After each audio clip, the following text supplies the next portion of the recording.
Magandang umaga po. Muli ang inyong lingkod, si Chef Roy. Kumusta po kayong lahat? Shout out po sa inyo. Pagpapalain po kayo ng Diyos. Kung dati na kayong pinagpapala ng Diyos, patuloy po kayong pagpapalain ng Diyos hanggang sa buong pamilya ninyo at iingatan po kayo kahit saan po kayo paparoon. Shout out po kay Mambo Robles. Kung tawagin namin si Mambo Robles ay Kuyang. JM Francisco Dexter S. ng Lucas. Apelido ni Lucas. As si Mamerto Sebastian at ang kanyang pamilya. Shout out po sa lahat ng makakapanood ng video ito. Sa umaga po ito may babasahin po yung lingkod. Pakinggan po ninyo, napakaganda po nito. Ito po yung salita ng ating Panginoong Jesus sa John 4:23. Ganito po ang sabi ng ating Panginoong Jesus. Subalit, dumarating na ang panahon at ngayon na nga na ang mga tunay na sumasamba sa Ama ay sasamba sa Kanya sa Espiritu at sa katotohanan, sapagkat ganyan ang uri ng pagsambang ninanais ng Ama. Ang Diyos ay Espiritu at ang mga sumasamba sa Kanya ay dapat siyang sambahin sa Espiritu at sa katotohanan. Tapos binasa na yung lingkod po. Ang Diyos ay Espiritu at kung nasaan daw ang Espiritu, nandoon ang katotohanan. Espiritu po ang Diyos. Pag sinabi mong Espiritu, hindi po nakikita. Okay? Pero pag gusto niyo magpakita, makikita natin dahil Espiritu ay makapangyarihan siya, siya ang Diyos.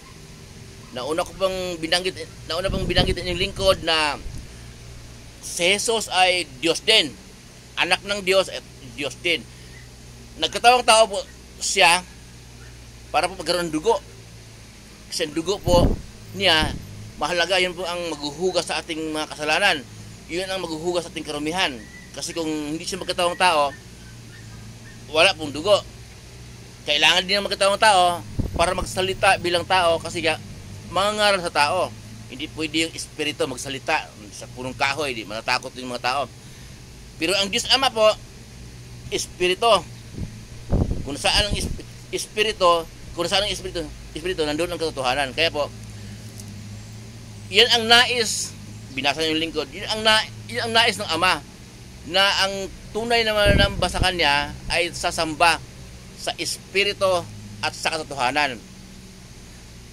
Kung mayroon po kayong Bible sa bahay, basahin po ninyo ito, John 4:23, at pagbulay-bulayan po ninyo kung anong sinasabi ng inyong lingkod at mababasa ninyo.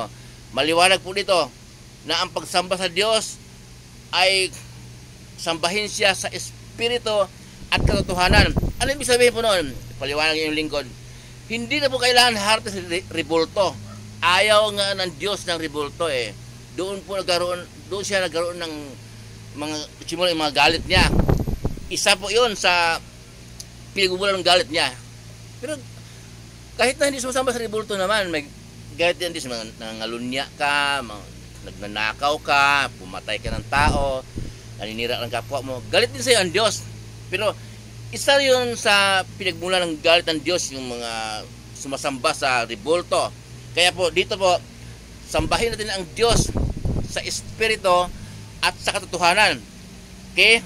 Pagbulay-bulayan din po natin, wag po na tayong basta-basta humatol at yung sino ba yung nagpost ng video na si Chef Roy ba yan? May tuyo yan eh.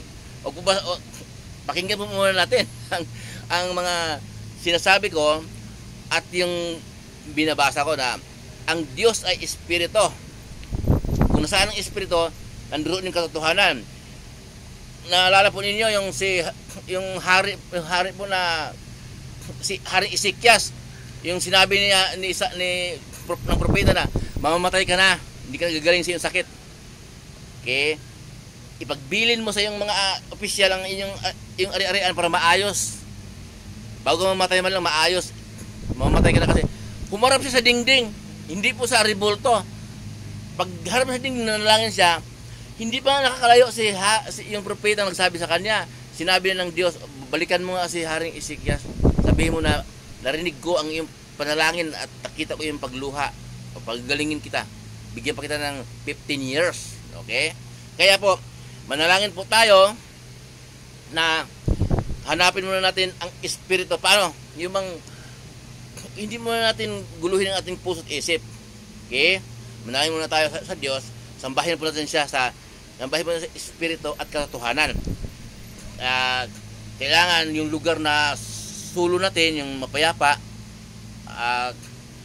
lalo pa yung gabi, mananalangin ka, yung mapayapang yung isip at puso, malidama muna ang espiritu ng Diyos. Huwag kang harap ng rebulto, kasi nga ayaw nga ng Diyos eh.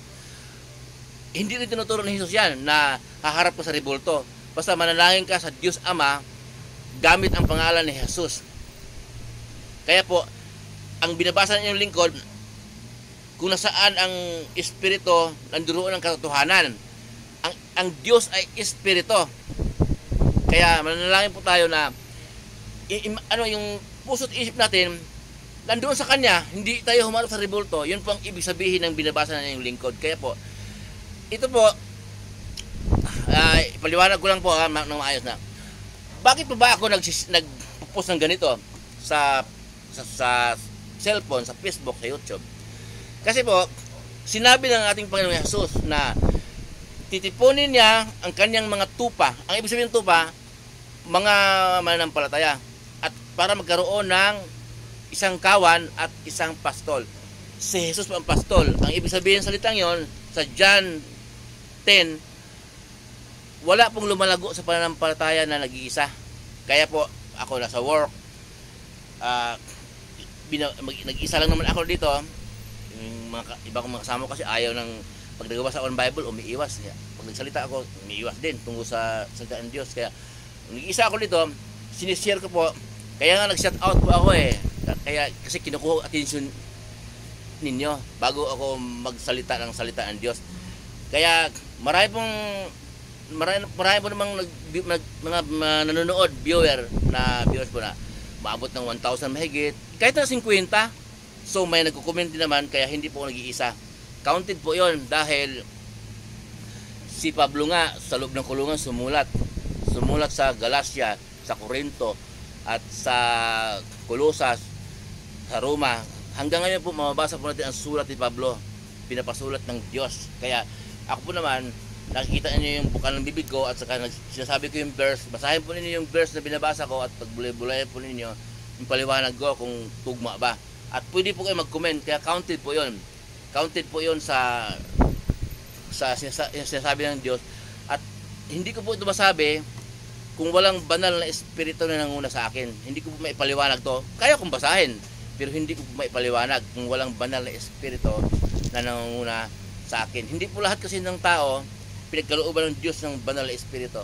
Sa isang lugar po, may pinapadala ang Diyos na tao na maghayag ng kanyang salita. Hindi po lahat ng tao ha, pero yung lugar na yan nagpapadala ng Diyos ng tao na naghahayag ng kanyang salita. Ang ibig po sabihin noon kasi ang Diyos ay pag-ibig. Nais kasi ng Diyos na ang tao ay maligtas. Kaya mula noong pagdating natin Panginoong Hesus, nagpapadala ang tao talaga ng apostol niya hanggang sa namatay yung mga apostol niya. Bago namatay yung mga apostol ating Panginoong Hesus, pinasulat ito ng Diyos. Para sa panahon natin ngayon, mababasa natin at may mga tao siyang pinagkalooban ng kaunawaan na magpaliwanag ng kanyang salita. Ay yun po ang ibig ko sabihin nun. Ang Diyos kasi ay pag-ibig. Kaya pag mayroon pong nagsalita ng tungkol sa salita ng Diyos, pag bulay-bulayan mo natin, huwag husgahan. Pakinggan nyo lahat, kahit sino pong naghayag ng salita ng Diyos, pakinggan din lahat. Tapos pag dumaan natin kung sinong tama, galing ba sa Diyos yung kanyang sinasabi, or gawa-gawa lang niya, or gusto lang niyang sumikat. Muli po ang inyong lingkod, si Chef Roy. Mabuhay po kayong lahat. Ingatan po kayo ng Diyos kahit saan po kayo paparoon.